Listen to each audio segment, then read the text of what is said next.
15 नवंबर 2025 उत्पन्ना एकादशी के इस पावन व्रत पर पूजा पाठ भले ही मत करना, लेकिन इस एक गुप्त चीज को बिना किसी को बताए चुपचाप जरूर खा लेना। खाने मात्र से आपके जीवन में धन की वर्षा होने लगेगी, कर्ज खत्म हो जाएगा और दुर्भाग्य के सारे दरवाजे बंद हो जाएंगे। यकीन मानिए भक्तों, उत्पन्न एकादशी वह एकादशी है जब स्वयं भगवान विष्णु के तेज से लक्ष्मी का प्रवेश होता है। जो व्यक्ति इस दिन यह एक चीज खाता है, उसके जीवन में पैसा, ऐश्वर्य और खुशी कभी खत्म नहीं होती। नमस्कार भक्तों, स्वागत आप सभी का आपके अपने चैनल पर। भक्तों, पूज्य गुरुजी ने अभी अभी अपनी कथा में बताया है कि 15 नवंबर उत्पन्ना एकादशी के दिन पूजा पाठ व्रत भले ही मत करना, लेकिन साल की सबसे बड़ी एकादशी उत्पन्ना एकादशी पर यह एक गुप्त चीज बिना किसी को बताएं चुपचाप जरूर खा लेना। खाने मात्र से ही आपके जीवन में चल रही समस्त परेशानियों से छुटकारा मिल जाएगा। आपके जीवन में जो भी समस्याएं चल रही हैं, धन को लेकर या फिर किसी कारोबार को लेकर, वह हमेशा के लिए समाप्त हो जाएंगे। भक्तों, वैसे तो उत्पन्ना एकादशी का व्रत निराहार हक कर रखा जाता है, लेकिन व्रत में कुछ ऐसी चीज है जिनको खाने मात्र से आपकी जन्मों जन्मों जन्मांतर ही गरीबी हमेशा के लिए दूर हो जाती है और आपके घर में श्रीहरि विष्णु की कृपा से इतनी धन दौलत आएगी, संभाल नहीं पाओगे। आने वाली 7 पुश्तें भी बैठे बैठे खाएंगे, पीढ़ी दर पीढ़ी करेंगे। रूपों पैसों पर राज बैंक बैलेंस बढ़ता चला जाएगा, वह कभी खत्म होने का नाम नहीं लेगा।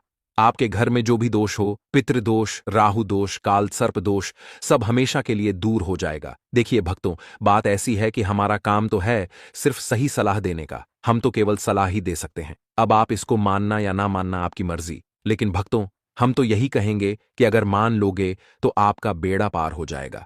भक्तों, 15 नवंबर को पड़ने वाली एकादशी, यूं कहें कि उत्पन्ना एकादशी, बहुत ही विशेष और फलदायी मानी जाती है, क्योंकि इस दिन महिलाएं एवं पुरुष पूर्ण जन्म के पापों से मुक्ति पाने के लिए व्रत रखती है। इस दिन व्रत और पूजा करने के साथ साथ यह एक गुप्त चीज खाने मात्र से जीवन में चल रही समस्त परेशानियों से छुटकारा मिल जाता है।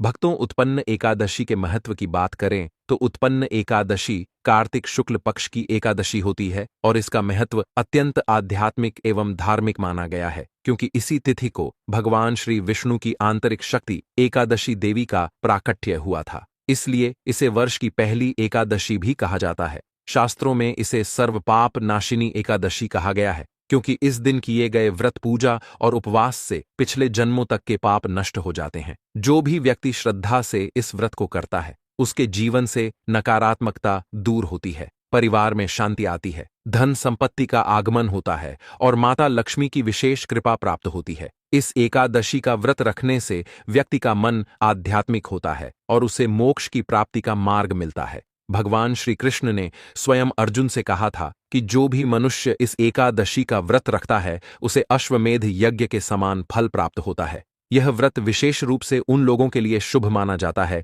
जो जीवन में बाधाओं, पैसों की रुकावट, मानसिक तनाव या कर्ज से परेशान हैं, क्योंकि यह व्रत सौभाग्य, सुख और समृद्धि दिलाने वाला है। अतः उत्पन्ना एकादशी व्रत केवल धार्मिक परंपरा नहीं, बल्कि जीवन में उज्ज्वलता और सकारात्मकता लाने का एक दिव्य साधन है। इस व्रत से व्यक्ति अपने जीवन के पापों से भी मुक्ति पा सकता है।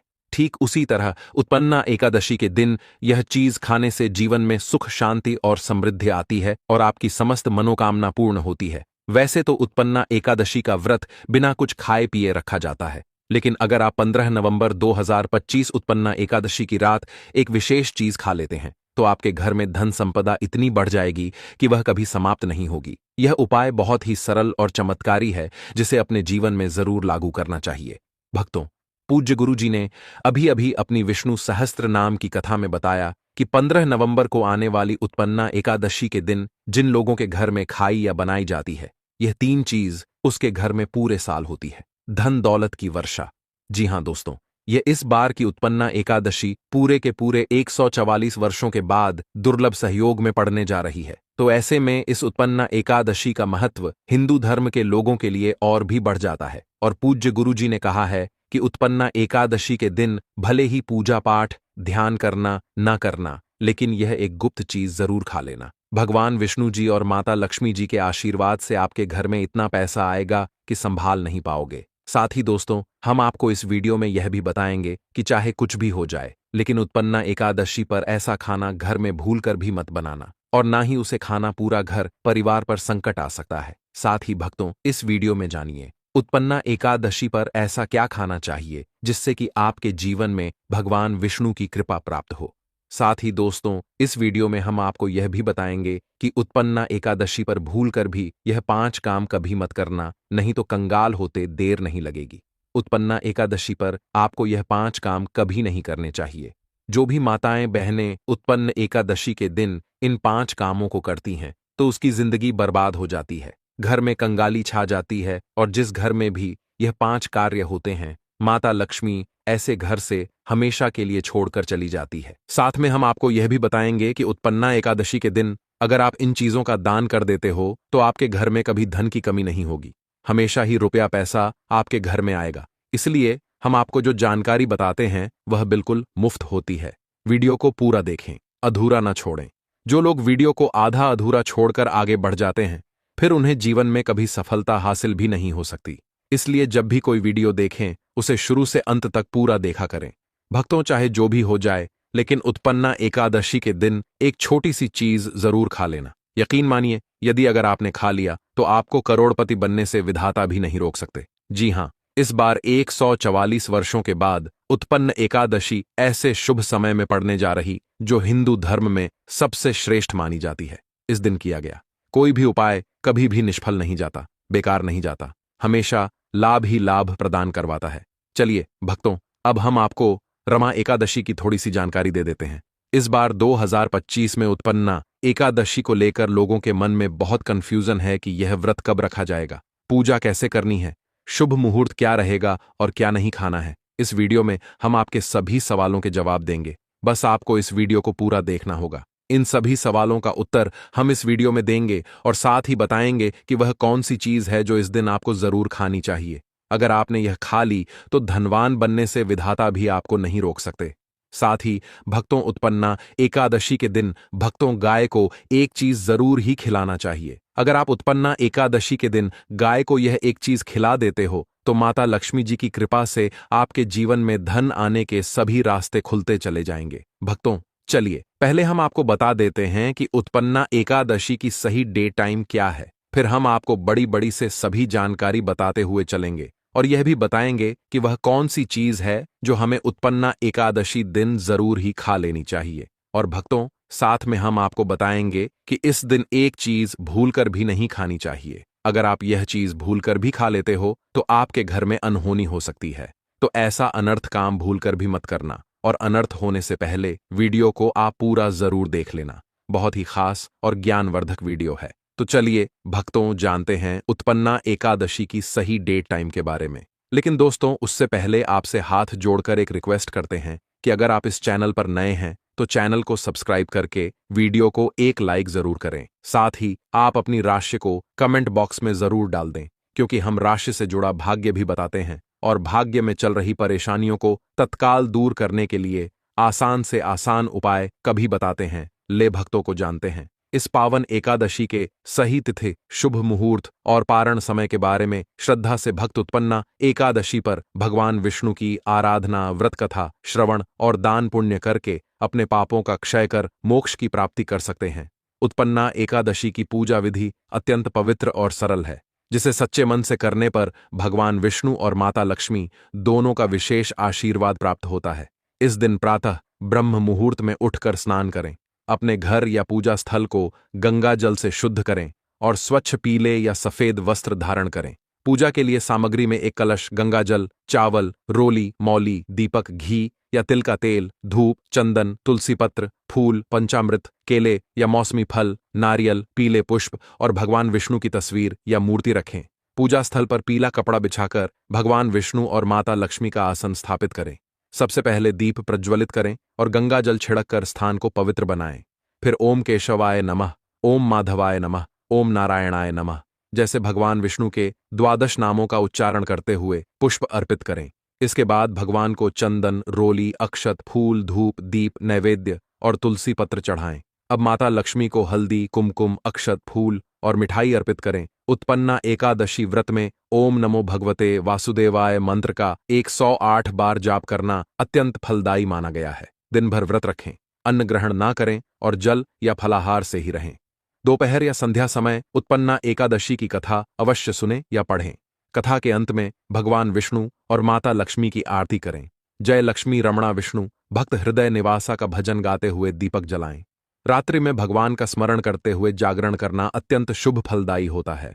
अगले दिन द्वादशी के प्रातः ब्राह्मणों को भोजन कराएं, दक्षिणा दें और फिर स्वयं भोजन कर व्रत का पारण करें। ऐसा करने से घर में सुख शांति धन समृद्धि आती है और जीवन की सभी बाधाएं समाप्त हो जाती हैं। दोस्तों, आगे बढ़ने से पहले आपसे रिक्वेस्ट करते हैं कि वीडियो को लाइक जरूर करेगा और कोई नारायण अवश्य लिखना, जिससे कि माता लक्ष्मी की कृपा सदैव आप और आपके परिवार पर बनी रहे। तो दोस्तों, अब जानते हैं उत्पन्ना एकादशी पर ऐसे जो आपको जरूर आपकी जीवन में सभी चीज आपके मन मुताबिक हो, आपके अनुकूल हो, पुत्र की प्राप्ति हो, संतान का मंगल हो, संतान के जीवन में कभी कोई परेशानी ना आए। इसलिए हर एक माता पिता को इसे एक विशेष चीज का सेवन उत्पन्ना एकादशी के दिन जरूर कर लेना चाहिए। साथ ही कुछ ऐसी चीज भी हैं जो आपके घर में उत्पन्ना एकादशी पर भूलकर भी नहीं बननी चाहिए। उनके बारे में दोस्तों की उत्पन्ना एकादशी की पूजा और प्रसाद में आप अंगूर अवश्य लेकर आए, क्योंकि अंगूर माता लक्ष्मी जी को बेहद प्रिय है और भगवान श्री हरि विष्णु जी को 5 प्रकार के फल, जिसमें केला, अंगूर, आम, पपीता, नारियल शामिल है, अर्पित करने चाहिए। आप अपने मां के अनुसार फल लाइन, लेकिन अंगूर, केला, पपीता अवश्य होना चाहिए। पर यदि किसी कारणवश आप इनमें से कोई भी फल अर्पित ना कर पाए तो मिश्री या किशमिश का भी भोग भगवान को लगा सकते हैं, क्योंकि जगत के पालनहार भगवान श्री लक्ष्मीनारायण आपके सच्चे भाव, प्रेम एवं भक्ति को देखते हैं।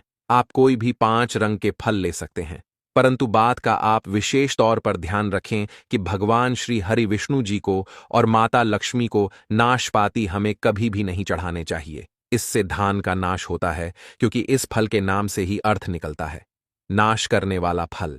नाशपाती शास्त्रों के अनुसार जो व्यक्ति किसी भी शुभ दिन खास करके उत्पन्ना एकादशी पर अंगूर खा लेता है, उसके जीवन में कभी धन की कमी नहीं होती।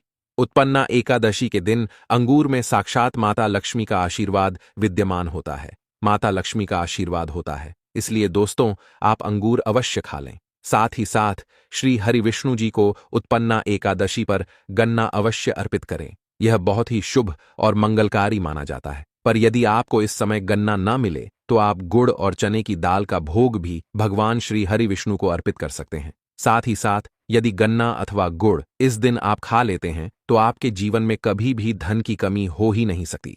उत्पन्ना एकादशी के दिन माता लक्ष्मी को 5 रंग की मिठाइयां अवश्य अर्पित करें। साथ ही इस दिन माता लक्ष्मी को मखाने जरूर चढ़ाने चाहिए। जिस तरह मां लक्ष्मी की उत्पत्ति समुद्र से हुई थी, उसी तरह मखाने की उत्पत्ति भी जल से हुई थी। मखाने भी कमाल के पौधे से मिलते हैं। धर्मशास्त्रों के अनुसार कमल के फूल और मखाने को बहुत ही शुभ माना जाता है। आमतौर पर मखाने की खीर बनाकर श्री लक्ष्मीनारायण को अर्पित करने से घर में धन धान्य के भंडार भरे रहते हैं। वह तो उत्पन्ना एकादशी की पूजा में भगवान गणेश को जो भी व्यक्ति दूर्वा घास अर्पित करता है, तो उसे कोई भी गरीब नहीं बन सकता। ऐसा व्यक्ति स्वयं ही धनी हो जाता है। इस दिन प्रसाद के रूप में दूर्वा घास अवश्य लाना चाहिए और पूरे परिवार को खिलाएं। भगवान गणेश की कृपा हमेशा आपके परिवार पर बनी रहेगी। जो व्यक्ति उत्पन्ना एकादशी के दिन माता लक्ष्मी को खीर अर्पित करता है, तो उसकी कुंडली के सभी ग्रह नक्षत्र उसके अनुकूल हो जाते हैं। उसे धनी होने से कोई भी नहीं रोक सकता। माता रानी को अर्पित करके प्रसाद स्वरूप में पूरे परिवार को यह जरूर खिलाएं। इससे बंद किस्मत के ताले भी खुल जाते हैं। धन संपन्नता, ऐश्वर्य उसके जीवन में हमेशा वास करते हैं। आपके आशीर्वाद देती है। माता बड़ी प्रसन्न हो जाती है। भक्तों, शास्त्रों में बताया जाता है कि उत्पन्ना एकादशी के दिन में सीताफल जरूर खाना चाहिए। सीताफल खाने से 10 ऐसी बीमारियां हैं जो खत्म हो जाती हैं। माना जाता है उत्पन्ना एकादशी के दिनों में सीताफल का घर में प्रवेश होना बाद ही शुभ माना गया है, क्योंकि इसमें माता पिता का आशीर्वाद मिला हुआ होता है। माना जाता है भगवान राम के वनवास के दौरान माता सीता ने यही फल खाया था। उत्पन्ना एकादशी के दौरान उसे दुखों का सामना नहीं करना पड़ता। सीताफल आपको जरूर खाना चाहिए। माता पिता प्रसन्न होती हैं और आशीर्वाद देती है। लेकिन याद रहे, जब रमा एकादशी के दिन सोमवार पड़ जाए तो बैंगन की सब्जी मत खाना, पाप लगेगा। बंद जूस नहीं पीना चाहिए, तो याद रखें उसमें नमक ना डालें, नहीं तो व्रत टूट जाएगा। साथ ही साथ जूस में बर्फ भी नहीं डालनी चाहिए। फलों का सदा जूस पीने से व्रत सफल होता है।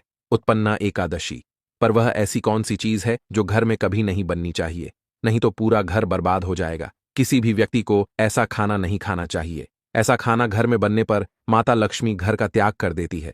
भगवान श्री हरि विष्णु क्रोधित हो जाते हैं। अनुसार उत्पन्न एकादशी पर क्या नहीं खाना चाहिए दोस्तों? लहसुन प्याज का खाना कभी भी हमें उत्पन्ना एकादशी के दिन नहीं खाना चाहिए, क्योंकि इस दिन भगवान श्री हरि विष्णु और माता लक्ष्मी की पूजा का विधान है और इस बार की उत्पन्ना एकादशी के दिन कुल 52 तरीके के शुभ मांगलिक योग बन रहे हैं। इसीलिए दोस्तों, प्याज का खाना खाता है उसके घर में हमेशा राहु केतु का वास हो जाता है। भगवान शनि भी नाराज हो जाते हैं और अगर घर में राहु केतु का वास हो जाएगा तो वहां पर माता लक्ष्मी और भगवान श्री हरि विष्णु की कृपा कभी नहीं बरसेगी। साथ ही साथ उत्पन्ना एकादशी के दिन आपको चावल भी नहीं खाना चाहिए। तो आप साबूदाने की खीर अथवा मखाने की खीर भगवान को अर्पित करें और यह बात आपको हमेशा ध्यान में रखनी चाहिए। आप बाकी दिनों में चावल या लहसुन प्याज खा सकते हैं। उत्पन्न एकादशी पर लहसुन प्याज का खाना कोई भी मत खाना। छोटे छोटे बच्चे या गलतियां अक्सर कर देते हैं। अक्सर बाजार से डिब्बा बंद खाना खा लेते हैं या कुरकुरे आदि खा लेते हैं जिनमें लहसुन प्याज होता है। इसलिए कम से कम उत्पन्ना एकादशी के दिन चीजों से दूर रहे। क्योंकि दोस्तों, अगर आप ही सोचिए, आप खास तौर पर उत्पन्ना एकादशी पर राहु केतु को अपने घर में बुलाएंगे या फिर श्री हरि विष्णु और माता लक्ष्मी को इसलिए अपने घर को बर्बाद जमबूझ करना करें कि भगवान श्री हरि विष्णु जी की कृपा प्राप्त करने के लिए, उनका विशेष आशीर्वाद प्राप्त करने के लिए पीली चीज घर में इस दिन अवश्य बनानी चाहिए। जैसे कड़ी, पकोड़ा, पीला हवा अवश्य बनानी चाहिए, क्योंकि इस दिन पीला रंग स्वर्ण माना गया है तथा सोने चांदी के समान माना गया है, जिसे हम पीतांबरी कहते हैं। इसलिए आप खुद भी इस दिन पीले वस्त्र धारण करें। इससे आपको भगवान श्री हरि विष्णु जी का विशेष आशीर्वाद प्राप्त होगा। उत्पन्ना एकादशी तिथि को हमें किसी से भी कर्ज नहीं लेना चाहिए। यदि हम उत्पन्ना एकादशी के दिन ही किसी से कर्ज ले लेते हैं तो पूरे साल भर हमें कर्ज के बोझ चले रहना होगा। इसलिए उत्पन्ना एकादशी का त्योहार आप कर्ज मुक्त होकर ही मनाएं। साथ ही शास्त्रों में यह उल्लेख है कि माता लक्ष्मी उसी के घर में वास करती है जो सच्चे हृदय से माता रानी को बुलाता है। माता लक्ष्मी मंत्र एक मिश्री के टुकड़े से भी प्रसन्न हो जाती है। बस आपके मन में सच्ची श्रद्धा होनी चाहिए। भगवान भी कहते हैं कि कर्ज लेकर धार्मिक तीर्थ यात्रा, धार्मिक पूजा अनुष्ठान नहीं मानना चाहिए। इससे उल्टा जीवन में दोष उत्पन्न होते हैं। तो आपकी कोई भी मनोकामना हो, चाहे धन संबंधी हो, चाहे संतान से जुड़ी हो, आपकी हर एक मनोकामना भगवान श्री हरि विष्णु पूर्ण कर देंगे। आपको कौन सी गलतियां कभी नहीं करनी चाहिए? दोस्तों की उत्पन्ना एकादशी के दिन यह 5 गलतियां कभी नहीं करनी चाहिए एवं इस दिन पति पत्नी को आपस में दूरी बनाकर रखनी चाहिए। लहसुन प्याज का खाना नहीं खाना चाहिए। सुहागन महिलाओं को बाल नहीं धोने चाहिए, इसलिए एक दिन पहले ही अपने बालों को धो लें। तुलसी का पौधा, झाड़ू, सुहाग की सामग्री या नमक कभी भी किसी दूसरे व्यक्ति को नहीं देना चाहिए। इससे माता लक्ष्मी नाराज हो जाती है। इस दिन बुजुर्गों के पैर छूने चाहिए। माता लक्ष्मी स्वयं श्री स्वरूप है, इसलिए इस दिन स्त्री का अपमान नहीं करना चाहिए, क्योंकि स्त्री स्वयं लक्ष्मी का रूप मानी जाती है। किसी की बुराई नहीं करनी चाहिए। उत्पन्ना एकादशी के शुभ दिन पर अगर कोई व्यक्ति आपके द्वार पर कुछ मांगने के लिए आए तो हो सकता है उसे व्यक्ति के रूप में स्वयं शक्ति स्वरूपा माता लक्ष्मी हो, स्वयं श्री लक्ष्मी नारायण हो, क्योंकि इस दिन घर घर जाकर माता लक्ष्मी भ्रमण करती है और उसी घर में वास बनती है जो सच्चे हृदय वाला हो, जो दूसरों का दुख समझता हो। माता लक्ष्मी साक्षात कन्या स्वरूप है, घर के दरवाजे पर भी आती है। उन्हें खाली खाली हाथ ना जाने दे। कन्याओं को मीठा अवश्य खिलाए। माता लक्ष्मी को मीठा भोग अति प्रिय है। अपमान क्रोध का सामना करना पड़ेगा उसे, पर हमेशा मां लक्ष्मी की कृपा बरसेगी। माता लक्ष्मी को लाल वस्तु से अधिक प्रेम है। धर्मशास्त्रों के अनुसार घर का कचरा इस दिन बाहर भूलकर भी ना फेंक, नहीं तो आप कंगाल हो जाएंगे। घर का कचरा अगले दिन बाहर देखना चाहिए, ठीक है ना? अब देखिए, दोस्तों ही समाप्त हो जाता है और घर में सकारात्मक ऊर्जा का वास होता है। जिस घर में गाय होती है उसे घर से स्वयं वस्तु दोस्त और हमेशा के लिए समाप्त हो जाते हैं, क्योंकि गाय को माता लक्ष्मी का ही रूप माना गया है। गाय के शरीर पर 33 करोड़ देवी देवताओं का वास होता है। इसलिए ध्यान रखें, गाय को कभी भी घर में नारायण बन सकती है और घर में दर्द देवता का वास हो सकता है। इसलिए कोशिश करें कि रोजाना ताजी रोटी बनाकर गाय को खिलाएं। अगर रोटी किसी कारणवश जाए तो उसे अगले दिन ना दें, क्योंकि यह बासी मानी जाती है। गाय को हमेशा ताज़ा और साफ खाना ही दें। इसके अलावा अगर घर में कोई फल या सब्जी सड़ जाए तो उसे गाय को देने से बचें। ऐसा करने से घर की समृद्धि में कमी हो सकती है। गाय को खुश रखने के लिए आप आटे की 11 लोहियां बनाकर उनके ऊपर हल्दी लगा सकते हैं। ऐसा करने से आपके सारे काम आसान होंगे और जीवन में सुख समृद्धि आएगी। गाय के चरणों को स्पर्श करें, इससे आपके सभी दुख दूर हो सकते हैं। अगर संभव हो तो गाय की 7 बार परिक्रमा भी करें, या आपके जीवन में सफलता और खुशियों का संचार करेगा। जब भी गाय को उसने हल्दी या थोड़ा घी डाल सकते हैं और रोटी को खाली ना दें, आपके जीवन में शुभ फलों की प्राप्ति का कारण बनेगा। गाय को ताज़ा रोटी खिलाना अगर करना आपके जीवन में। अगर आप इस चैनल पर नए हैं तो चैनल को सब्सक्राइब करके वीडियो को एक लाइक जरूर करें। साथ ही आप अपनी राशि को कमेंट बॉक्स में जरूर डाल दें, क्योंकि हम राशि से जुड़ा भाग्य भी बताते हैं और भाग्य में चल रही परेशानियों को तत्काल दूर करने के लिए आसान से आसान उपाय भी बताते हैं। इसी प्रकार से अगर आपने हमारे द्वारा बताए हुए नियमों का पालन कर लिया तो करनी ही मात्र से वह सिद्ध हो जाएंगे और आपको लाभ की प्राप्ति होगी। जानकारी थोड़ी सी भी अच्छी लगी हो तो वीडियो को लाइक करें। चैनल पर नए तो चैनल को सब्सक्राइब जरूर ही कर लें, ताकि इसी प्रकार की और भी ज्ञानवर्धक जानकारी हम आपको सीधे नोटिफिकेशन के माध्यम से इस चैनल पर प्राप्त कर सकें। वीडियो के अंत तक बने रहने के लिए आप सभी का धन्यवाद। मिलते हैं नेक्स्ट वीडियो में, तब तक के लिए नमस्कार।